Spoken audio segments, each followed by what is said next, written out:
Hello, welcome to another episode of Arthritis and You, A Joint Journey. Today, we've got something special lined up, so buckle up because it's time for the deep dive.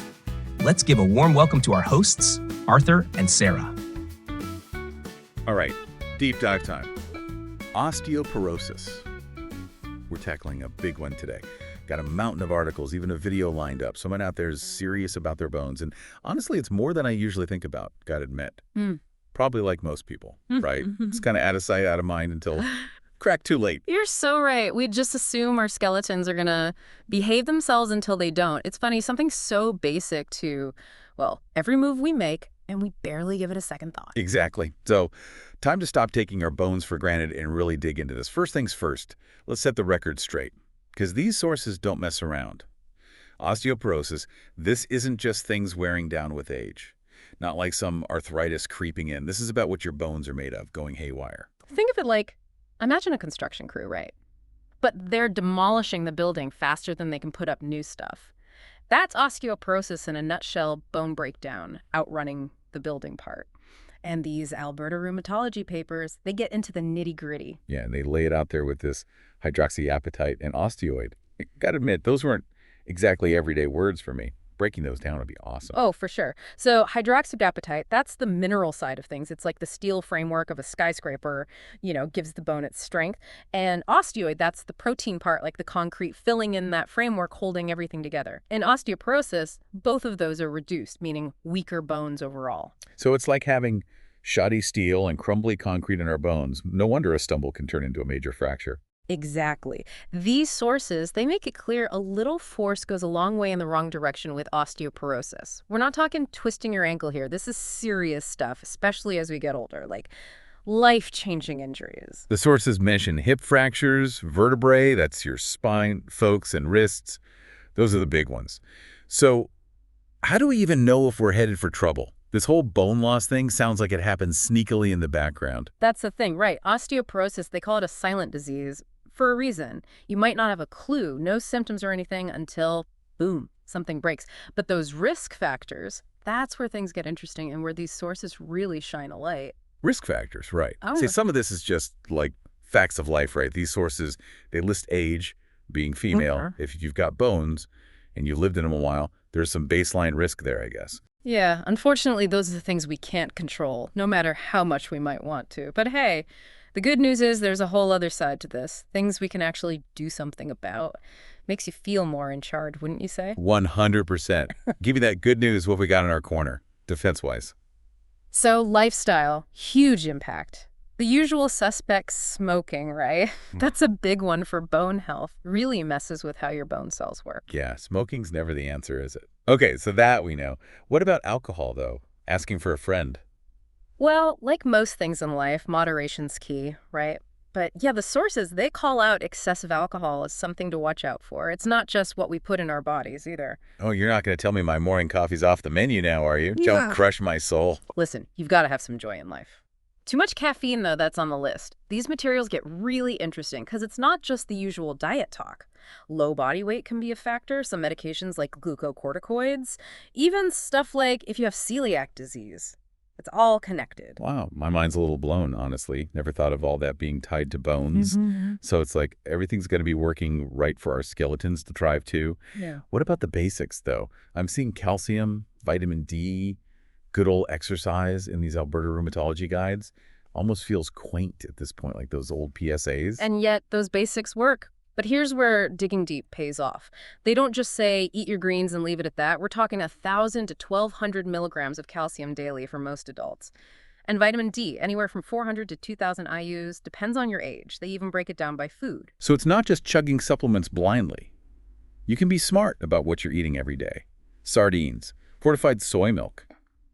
Suddenly I'm feeling very passionate about grocery shopping. Right. It's wild how powerful food is. That Eating Well article you gave, that was cool. They get super practical.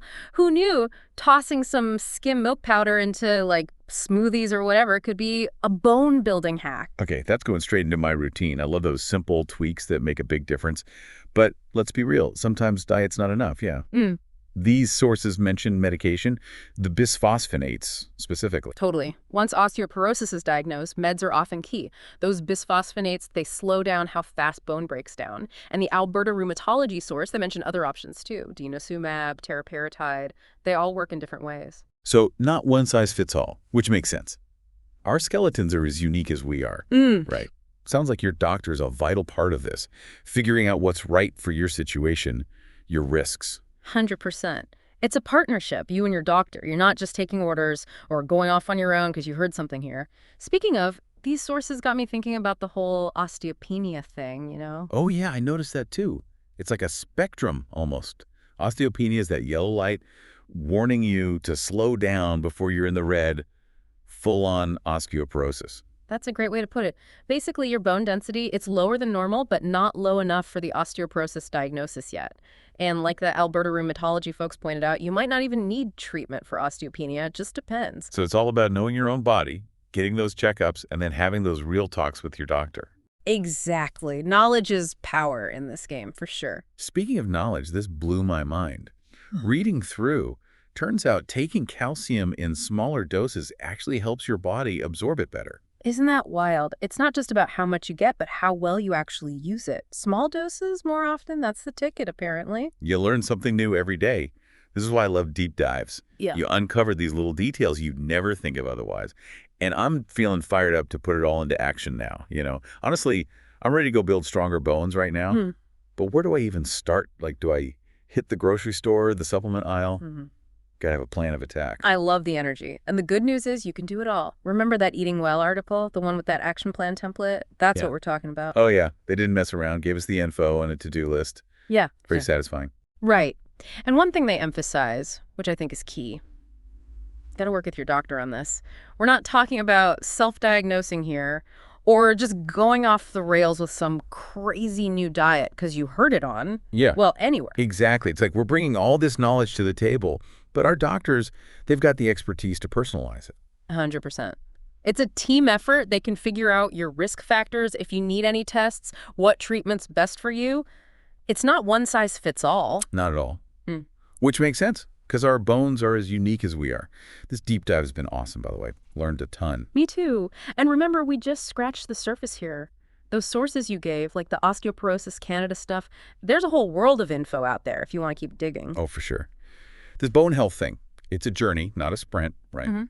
But it feels like we've got a solid starting point now. Absolutely. If you take away just one thing, let it be that even small changes make a difference. Adding some bone-boosting foods, quitting smoking, even just talking to your doc, every little bit helps. Couldn't agree more. This has been a total eye-opener. Osteoporosis is serious, but we're not helpless against it, right? Knowledge is power, and so are good habits.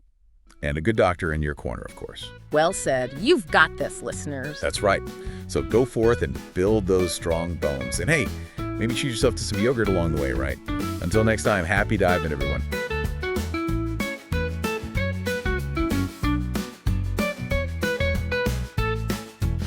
This has been another episode of Arthritis and You, A Joint Journey, brought to you by the Rheum team from albertarheumatology.com, your trusted evidence-based suite of resources available 24/7. Straight from Alberta, but for folks around the world. Our hosts today, Arthritis and Sarah Upis, technical producer, John Ifun, and our executive producer, Stephen Cates. While we work hard to maintain the accuracy of our information, we accept no legal responsibility for any errors or omissions. Remember, always check with your own physician first. Join us next time for another Deep Dive.